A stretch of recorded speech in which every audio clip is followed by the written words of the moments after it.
In our study of the Upanishads, we have followed Sri Aurobindo's commentary of the Isha Upanishad. Subsequently, we took up the text of Sri Aurobindo's writing, which is now popularly referred to as Sri Aurobindo Upanishad, in the same Upanishadic style, but developing and articulating his own vision and philosophy.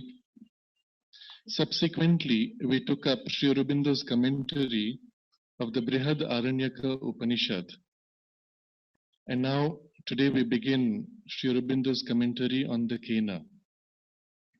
To put the Kena Upanishad in context of our earlier study, we can perhaps describe it thus, that the Isha Upanishad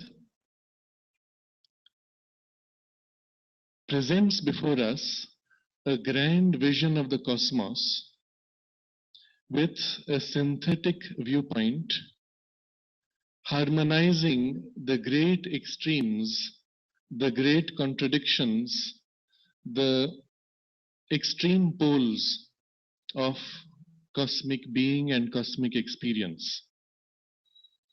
It does it in a very condensed, pithy set of 18 verses, which each requires deep thought, deep insight to draw out the full import of what the Upanishad is revealing to us. The text titled Sri Aurobindo Upanishad was differently formed, although with a similar integral vision, but it did not take as vast a scope. Rather, it highlighted the synthesis of the highest spiritual domains and material life, presenting before us a continuity and the sense that we have to know it all, from the highest to the most superficial, in order to know the divine in his entirety, offering the manifest world as a domain of expression of the divine delight, of which we are a participant consciously as children of immortality and children of delight. The Brihad Aranyaka Upanishad, which we have just completed,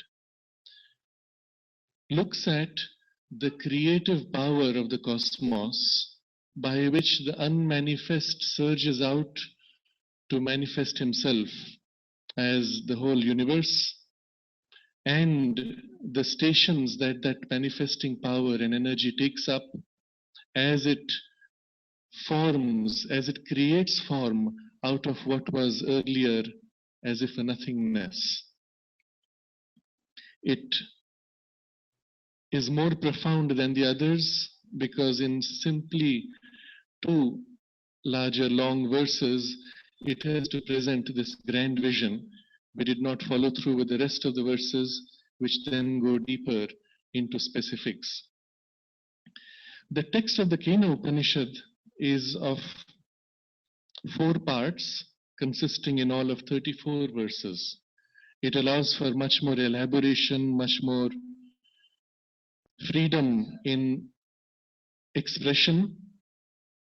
But this text also concerns itself with the Brahman, the realization of the Brahman, as also the Isha Upanishad, but its starting point is different. Its starting point does not focus on the material world. It starts with our human experience as mental beings. We are, first of all, mind, which has a life force and a body. Our experience of life energies, the body, and the material universe is taking place through the filter of our mind and the senses. We do not truly know the material world except what the mind is able to perceive of it. And so our human experience is primarily an experience of mind observing outward the physical material universe. The Kena Upanishad begins with this mental consciousness and the powers of the mental consciousness by which we know the universe. And then it asks, by what means, by what power does this mind perceive? What is it in our sight that actually sees? What is it in our hearing that actually hears? What is it in the mind that actually knows? And asking this question, and the word Kena Upanishad, Kena is by what? By who? So Kena Upanishad asks this question to point to something greater behind the mind. And that greater thing is the true seer, the true hearer, the true thinker, but itself is not mind. Its relationship with mind is similar to the relationship of mind to matter. Matter cannot know mind, it is mind which can know matter. Matter, or the being embedded in matter, must evolve into mental consciousness in order to be able to know mind, and then can know matter the way mind knows matter. In the same way, the mental consciousness cannot know that which is the true consciousness behind. That knows mind, that uses mind. And we as mental beings must evolve now above mind to that consciousness in order to know it and know from its perspective what mind represents, what life and matter represent. And such is the overall theme of this Upanishad. In the first part, it starts by asking this question: what is it that is the true hearing of our hearing? And so on. And it points to that greater reality which thinks not by mind, but by which the mind thinks, and so on. And this covers the first part, 8 verses. The second part then goes a little deeper and explores the nature of its perception. How do we know that consciousness? How does it know itself? And there is a series of statements which are as if a kind of a puzzle. If you think you know it, then you don't know it. But when you do not know it in the mental way, then you truly know it, and so on. There's this whole play by which the supra-mental faculty of consciousness is differentiated from the mental power of consciousness. And this is the theme of the second part, which runs into 5 verses. The third part now takes up a parable which continues this process. It takes up the story of the gods who have now conquered all things. They are victorious and they are now full of their sense of greatness. And that, the eternal, who is the true doer, of whom the gods are the powers, that then sees their thought and appears before them as a mystery. And they are unable to comprehend this. And they send Agni to know and to overcome this being, and he cannot. And then they send Vayu, and he fails. They send Indra, and he fails. And finally, Indra approaches Uma and asks her, who is this mighty being? And this forms the part 3, which goes into 12 verses. What is interesting in this whole parable is the gods here, and especially these 3, Agni, Vayu, and Indra, who are trying to approach this highest station of Brahman and fail. These 3 are the primary powers by which the mind perceives.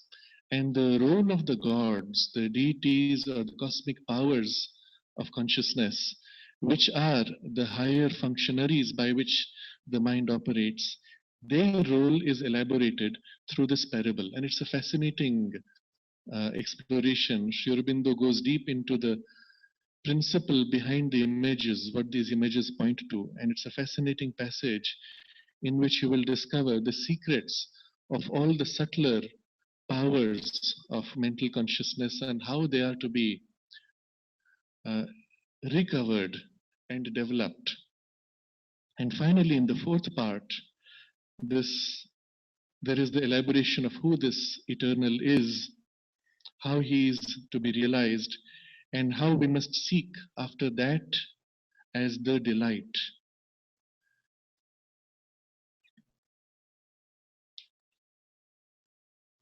And it is by this knowledge of the delight of the Brahman that we are liberated and attain to the immortality of Brahman, even while expressing ourselves in human life, in human body and mind. So, such is the overall framework of the Kena Upanishad. In his commentary, Sri Aurobindo does not follow verse by verse. Rather, he follows the sequence of the text without referring to specific verses. He refers to specific phrases of the verses by which we can track as he moves across 15 chapters where he develops these thoughts. And it is one of the most practical elucidations because not only it describes the philosophy, but the whole principle and technique of the yoga, which is revealed in this Upanishad, by which we cross successively the gradations of consciousness, extract and liberate the various powers of this mind, life, and the senses, which are currently embedded, entrenched, and therefore entangled in ignorance in matter. We extract and liberate each of these powers and turn them upwards towards the realization of the One, and from that oneness recover the totality of the manifestation from a position of mastery. And the whole yogic process is literally described stage by stage. In the very first chapter, Sri Aurobindo presents an introduction of the theme of this Upanishad, in particular putting it in the context of the Isha Upanishad. He says, and we read now from Sri Aurobindo's text, chapter 1, the subject of the Upanishad. The 12 great Upanishads are written around one body of ancient knowledge, but they approach it from different sides. Into the great kingdom of the Brahma Vidya, each enters by its own gates, follows its own path or detour, aims at its own point of arrival. This is the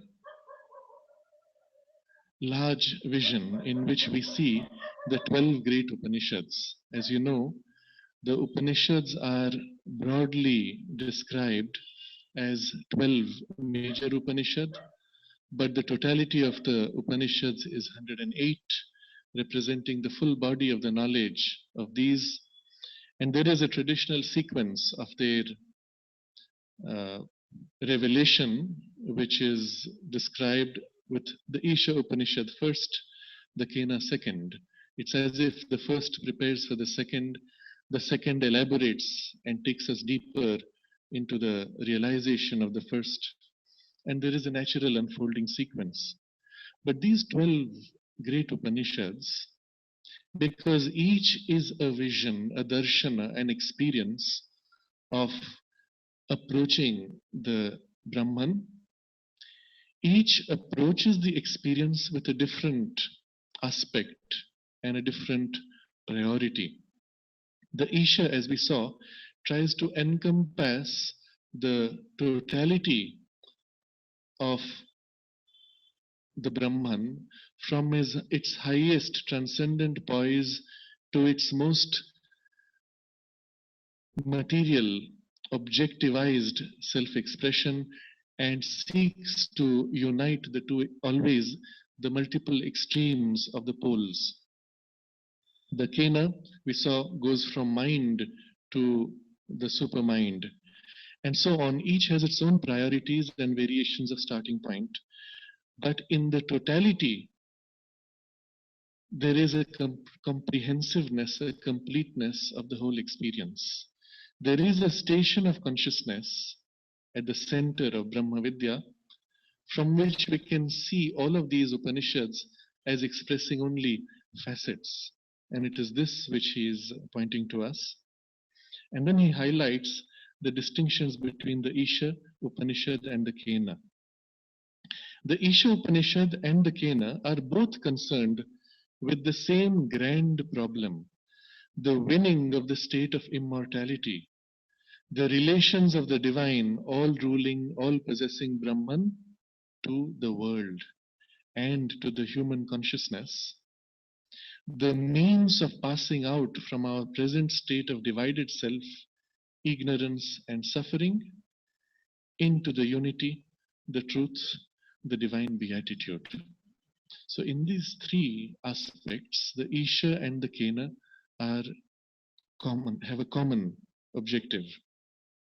They are, first of all, concerned with the realization of immortality. And you will recall from our study of the Isha, the immortality here is not merely the extension of human life into unending time.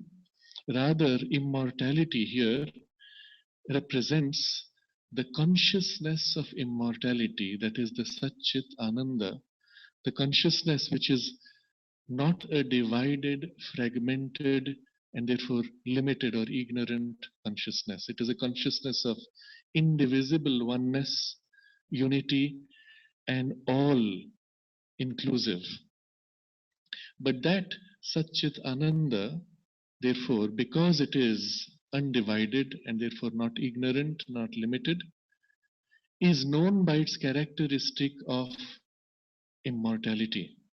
It is eternal, it is infinite, it is without duality. Amritam. In contrast, the lower hemisphere of creation, presided by mind, life, and matter, are a domain where consciousness is divided, fragmented, and therefore everything in there is limited. We have emerged as human beings in an evolution taking place in this lower half, in the divided consciousness.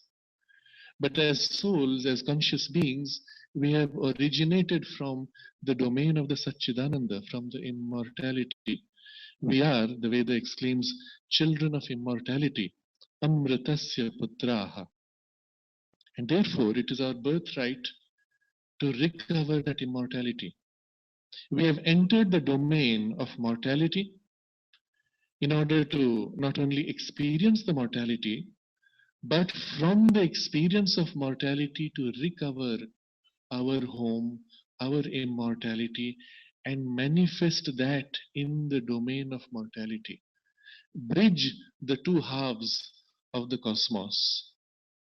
Transform the domain of mrityu, of death, of mortality and ignorance into a domain of the manifestation of the truth and the divine beatitude and the divine unity. So, such is the extraordinary and even impossible seeming task for which we took birth. And so, the only purpose of life is to realize that here in the human mind and body. So, this is the first priority, winning the state of immortality.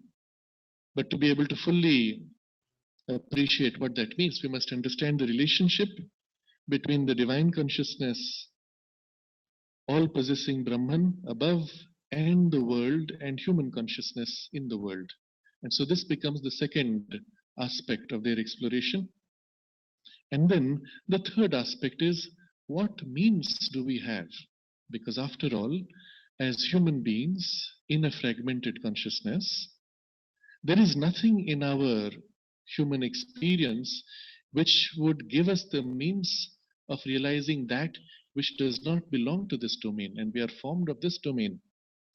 What is the means by which we can pass out of this present condition of divided consciousness and ignorance and suffering into that very opposite, inaccessible consciousness of the truth, the unity and the divine beatitude. And there must be a means, because after all, the lower half, the lower hemisphere, is a manifestation of the upper hemisphere.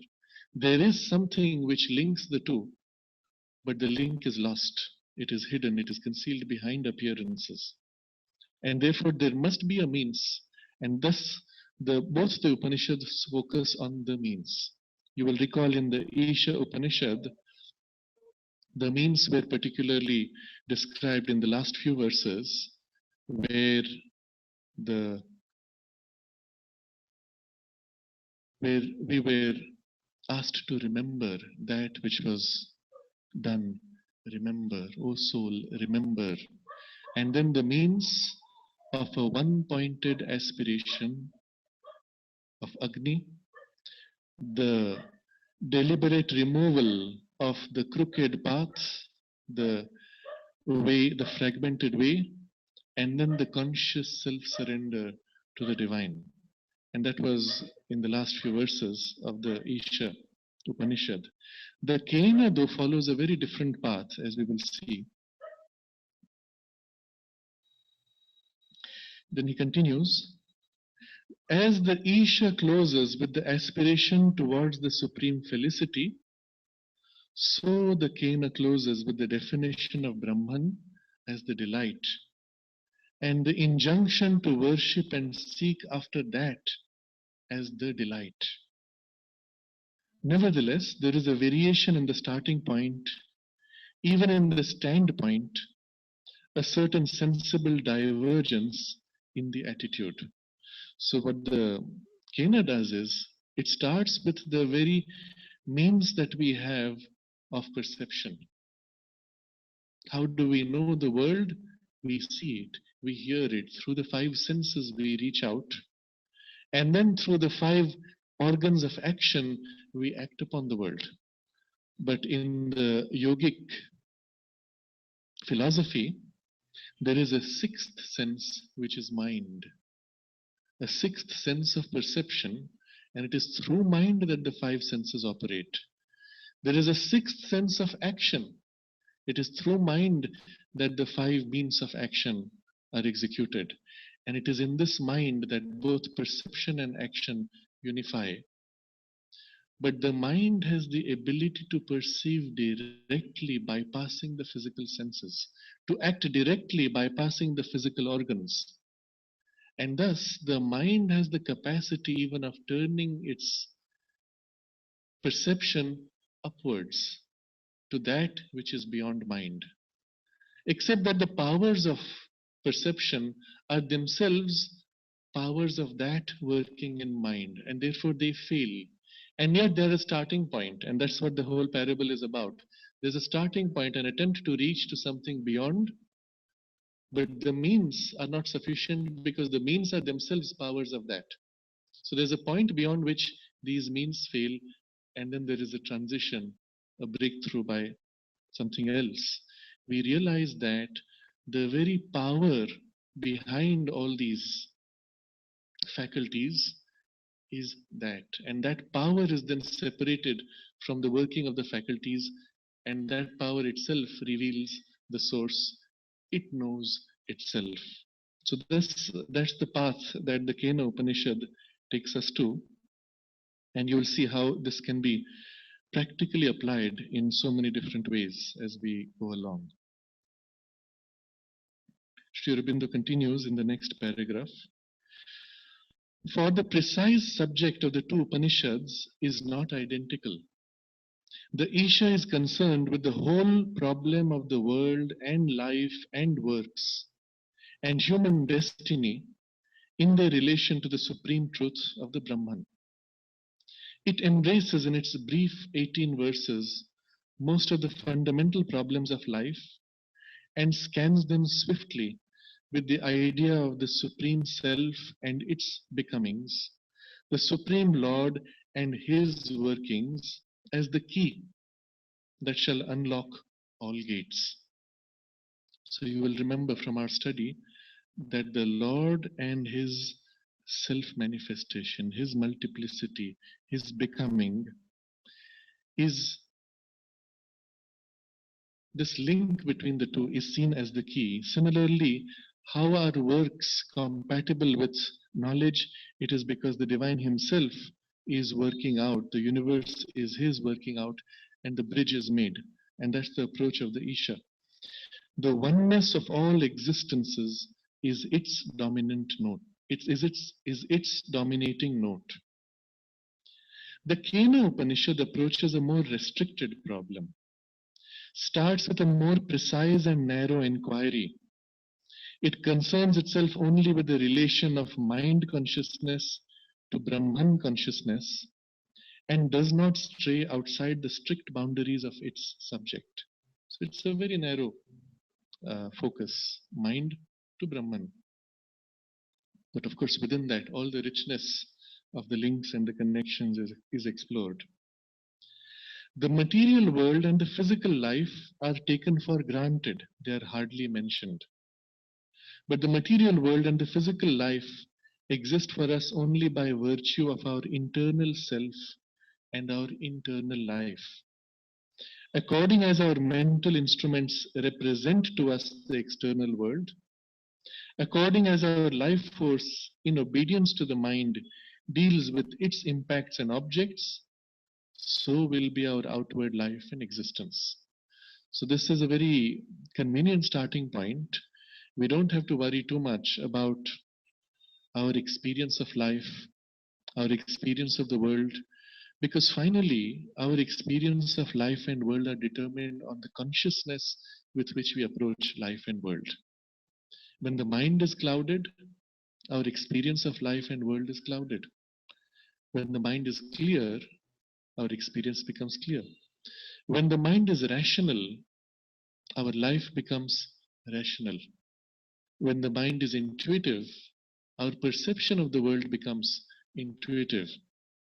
The world has remained exactly the same. Life force has remained the same. It is mind working on life force, working through life force, and working through senses, which has changed. And therefore, the key to changing the quality and sense of our life is to change this mental consciousness. The implication here is that through the mind's liberation, the life energy and subsequently even the physical consciousness can be liberated. But the life energy, the mind is still the key. So without bothering with the rest, it starts with this as the starting point.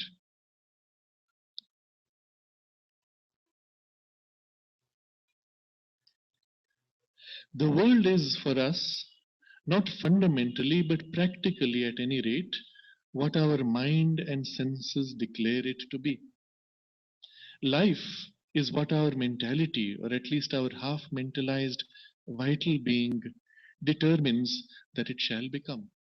And we've seen this so often in our own quest as we have worked to grow in consciousness. We start with a certain perspective, a certain way of looking at the world. We see it perhaps as a domain of self assertion, or we see it as a domain of pain and suffering, or we see it as a domain of exploration, of adventure. Whatever it is that we take as our starting point, every time that our mind has shifted its sense of the world, everything has followed automatically. And so this is really the most important lever that we have for practical change of our life. The question is asked by the Upanishad, what then are these mental instruments? What is this mental life which uses the external? Are they the last witnesses, the supreme and final power? So it seems as if when we look at the world in this way, that mind is the true ruler, mind is the master. It's by mastering mind and the powers of mind that everything can be changed. And the question is asked then, is that so? Are mind and life and body all, or is this human existence only a veil of something greater, mightier, more remote and profound than itself? The Upanishad replies that there is such a greater existence behind, which is to the mind and its instruments, to the life force and its workings, what they are to the material world. So the relationship is like this: mind and life in relation to the material world are as if the key to mastery of material world. We can even go so far, and we will actually look at these possibilities of mind and life power. The mind can act on matter directly. Life force can act on matter and change matter directly. These are what we broadly describe as psychic phenomena. Mind is able to transcend the limits of space and time and see far away, act on circumstances far away. Life energy can take a piece of metal and simply mold it, bend it, shape it, even transmute it when properly applied. So the relationship between mind, life, and matter is one of mastery. Mind and life are literally masters of the material consciousness. Mind even is master of the life energy. But that human consciousness behind is greater and mightier, and that greater existence is to mind what mind is to matter. It is master of mind. All powers of mind are in fact its subsidiary powers. It is its powers that infuse themselves into mind and give mind their capacity. Matter, so Sri Aurobindo continues, describing these three levels and their relationships. Matter does not know mind. Mind knows matter. It is only when the creature embodied in matter develops mind, becomes the mental being, that he can know his mental self, and know by that self matter also in its reality to mind. So this is the, in one sentence, describing the whole of the present status of the human evolution.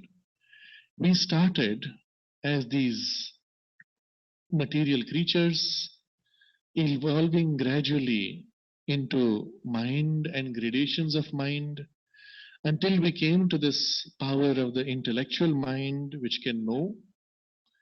And with this power of knowledge, we have sought to master our world and ourselves. But only because we were able to rise into identification with mind, that we could know mind's relationship to matter and utilize it to its full capacity. And this is the current status of our evolution. All the last few billions of years have brought us to this point. What then? And the next half is describing the journey further. So also, mind does not know that which is behind it. That knows mind.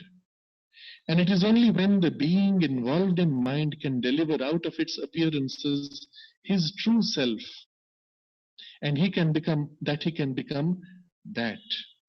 Know it as himself, and by it know also mind in its reality, to that which is more real than mind. So it seems to us we are mind, this is the reality. But now, as mind begins to evolve beyond itself towards that, as we become in consciousness one with that, we can know mind the way that knows mind. And we know that as the greater reality, mind only as its reflection, even a shadowy light compared to that reality. But the process now ahead of us, and this is the whole journey of human evolution from this point on. The nature of the present human crisis is precisely that we have reached that point where mind is unable to solve the problem of existence. And mind is forced to recognize its own failings, its own ignorance, its own incapacity. And there has to be now a turn to that which is beyond mind. You can see how important the Kena Upanishad becomes, or all of these texts become, the Isha followed by the Kena. It is literally showing us the next step forward in our evolution and the means by which that evolution is to take place. So it is only when the being involved in mind, that's us, we are so involved, we are identified with mind, we say, I am mind. Only when the being involved in mind can deliver out of its appearances his true self, that he can become that. And we have to recover this true self, extricate our true self from mind. And how is that going to be done? That's the whole theme of this text. How to rise beyond the mind and its instruments, enter into himself, attain to the Brahman, becomes then the supreme aim for the mental being, the all-important problem of his existence. Now, obviously, this is the problem before humanity. This is the next step of our evolution, but it's not the next step for all of humanity. There are still large parts of humanity who have not yet come into their own as conscious mental beings. They're still on the brink of that full awakening. But once we come into that awakening as conscious mental beings, then obviously this becomes the overwhelming priority, the supreme aim for the mental being. Sri Aurobindo continues, for given that there is a more real existence than the mental existence, a greater life than the physical life, it follows that the lower life with its forms and enjoyments, which are all that men here ordinarily worship and pursue, can no longer be an object of desire for the awakened spirit. He must aspire beyond. He must free himself from this world of death and mere phenomena to become himself in his true state of immortality beyond them. Then alone he really exists, when here in this mortal life itself he can free himself from the mortal consciousness and know and be the immortal and eternal. Otherwise, he feels that he has lost himself, has fallen from his true salvation. So this is the challenge before us. The recognition first that there is a more real existence than the mental existence and a greater life than the physical life. Is that so? Do we know it? And for a long period of human pursuit, we doubt it, we question it, because we're so identified with mind that it seems as if mind is all. Inevitably, though, if that reality does exist as a greater reality, because it exists, it must reveal itself, even if it is through glimpses. And this is the nature of the human life. Those glimpses inevitably follow. And when they come, suddenly our perception changes. The world is different, we are different. Our consciousness is altogether different, beyond our capacity for imagination. Those may last as brief moments, but one glimpse of that is enough to convince us that there is something more. The mind then, in relation to that, feels almost hollow, unreal, empty, insufficient, unsatisfying. All of the pursuits of material life, their forms and enjoyments, which so far we had worshipped, those are no more interesting anymore. Having had that touch, we cannot help but begin to quest after this higher reality. But until that happens, we are as if hypnotized with the habit of the past billions of years of evolution in our pursuit and worship of the lower life forms and their enjoyments. The key here to our understanding is that there's nothing wrong in pursuing enjoyments, but there are inferior enjoyments and there are superior enjoyments. There's a famous story in the Puranic tradition of Narada approaching Vishnu, and he says, why do you allow this mass of humanity to wallow in their ignorance and suffering? Why don't you open the gates of heaven and let them experience this beauty and joy and bliss of immortality? And Vishnu says, what can I do? I'm ready to do, I'm ready to open. My gates are always open. People are not interested in coming. And Narad says, that's not possible. So Vishnu says, please go ahead and we can call whoever you want. So Narad goes one by one to various people and he goes to this man who's now become a grandfather, about to be a grandfather, and he says, oh, he first goes to the yogi. And the yogi is asked, do you want to come? And the yogi says, yes, but.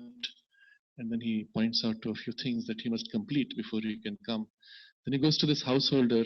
The householder says, yes, yes, I want to come to heaven, but just let me wait a few more years. My grandchild is about to be born.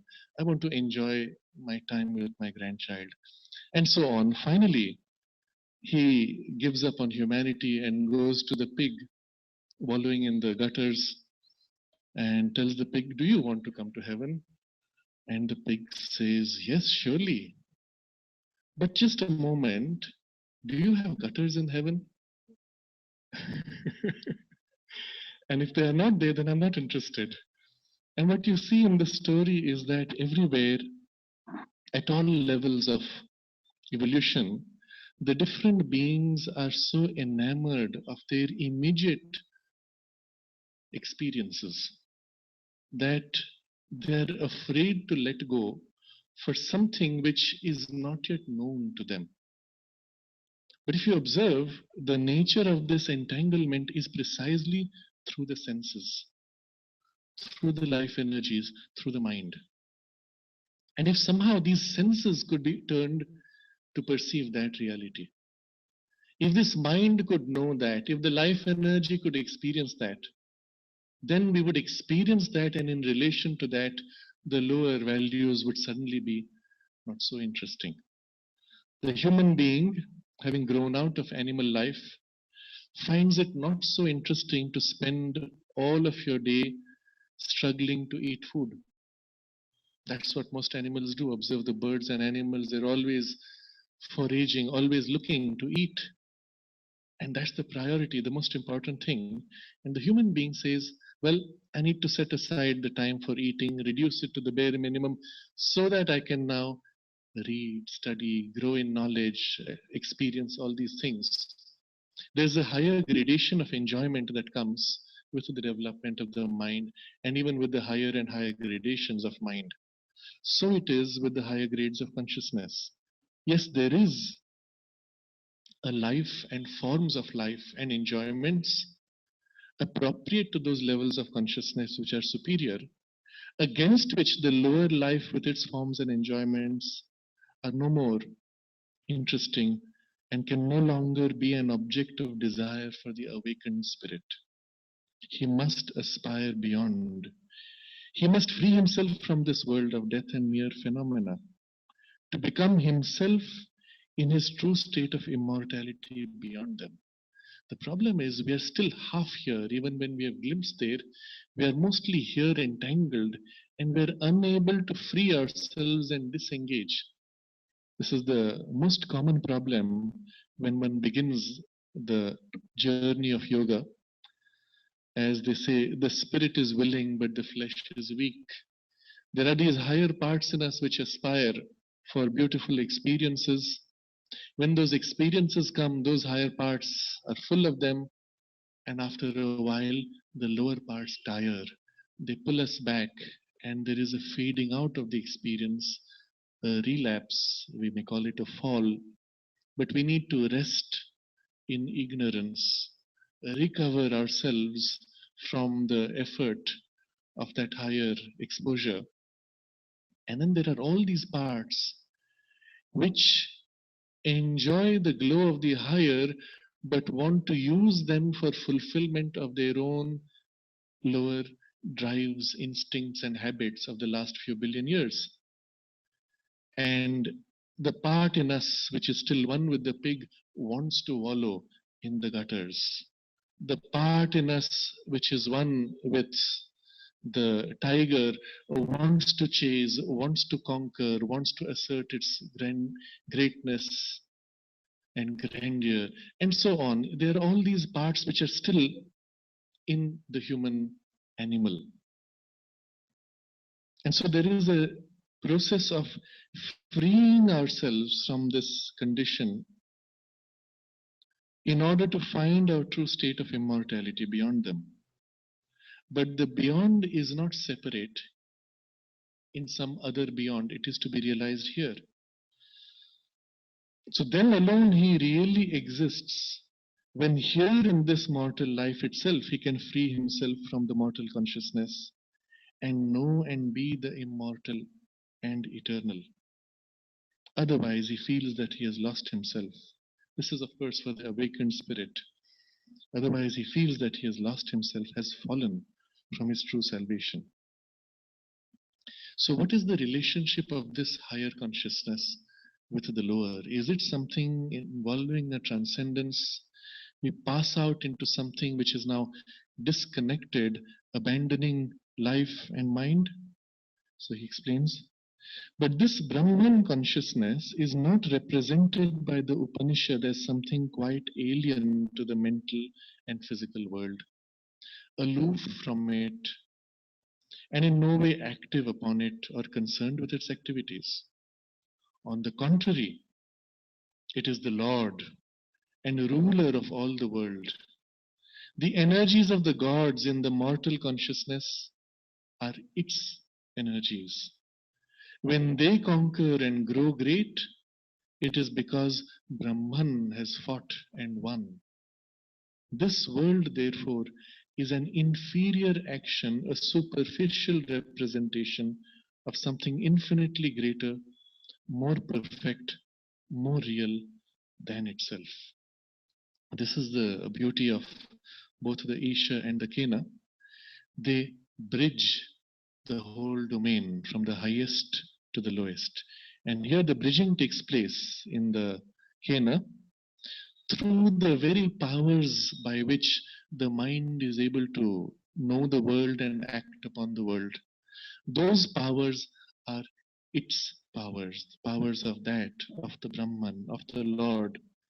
And therefore, as we rise out and disentangle ourselves from this condition of suffering and death and attain to the consciousness of immortality, from that consciousness the powers pour out, infusing that immortality now in the mind, and through the mind into the life and into matter. And the whole material life is now suffused with this consciousness of immortality. And the life now becomes something infinitely greater, more perfect, more real. The life that was a superficial representation of the life of immortality now, which is manifested. So, what is that which has to be realized? What is that something? It is the all bliss, which is infinite being and immortal force. It is that pure and utter bliss, and not the desires and enjoyments of this world which men ought to worship and to seek. How to seek it is the one question that matters. To follow after it with all one's being is the only truth, and the only wisdom.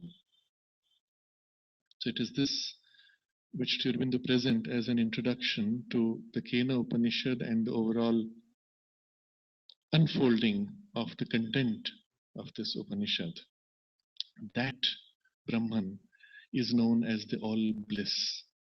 And this is so important because in the intermediate passage of the ascetic spirituality, that was known as the vacant, the emptiness, the blankness, the nihil, the zero into which one has to lose oneself in a dissolution.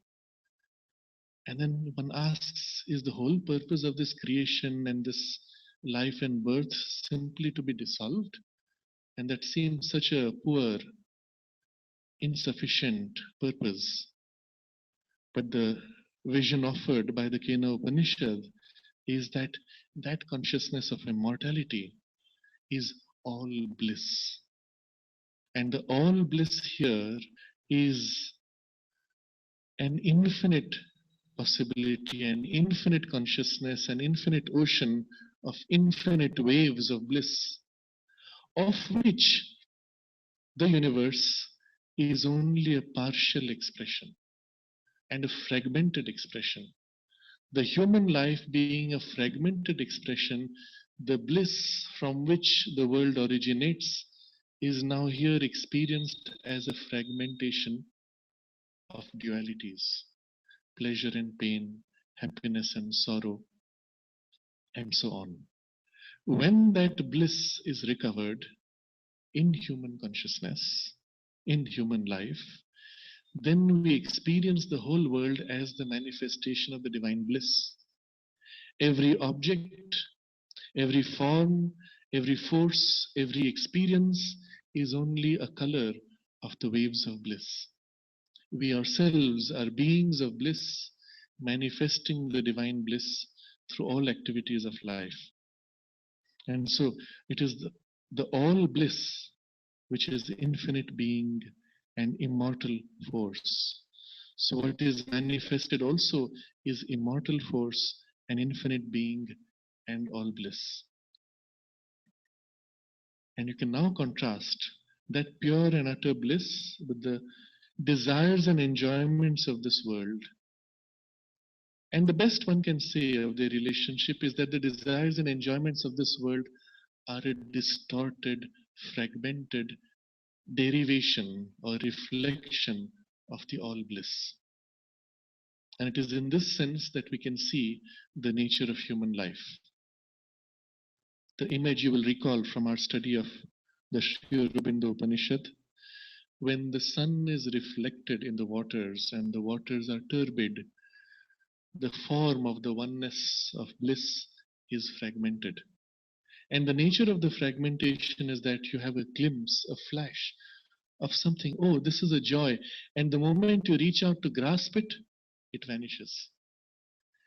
In the very act of reaching out, you have lost it. And now it's another flash, another gleam, and you chase after all the gleams, none of which is complete, none of which is whole, none of which is permanent. On the other hand, the realization of that which is all bliss is an immortal, infinite consciousness. Therefore, it is a pure and utter bliss, permanent, eternal, and yet unendingly rich in its unfoldment, not a monotone, not a flat experience, unendingly rich in what it reveals. And so all the desires and enjoyments of the world are nothing compared to that, and they pale rapidly in comparison. And the only question now remaining, once we have seen this, how to seek it is the one question that matters. To follow after it with all one's being is the only truth and the only wisdom. You will remember Sri Aurobindo describes in one of his aphorisms, in the little booklet Thoughts and Aphorisms, he says that there are such extraordinary ranges of infinite peace and joy and bliss just beyond the human consciousness. If only once humanity could glimpse those, they would leave everything and not stop until they had attained to that. But, he says, the nature prevents that glimpse, and he points to two particular guardians: doubt, and I don't recall the second one, I'll bring it out next time, which prevent the human feet from straying too far from our immediate pastures. And this is what happens once we have glimpsed at that. There is only one thing which we can do: to follow after it with all one's being is the only truth and the only wisdom. And this is Sri Aurobindo's introduction to the theme of the Upanishad. And the next chapter, which we will begin next time, takes up the question: what Godhead? What is this being? What is this one Lord who is the source of all things?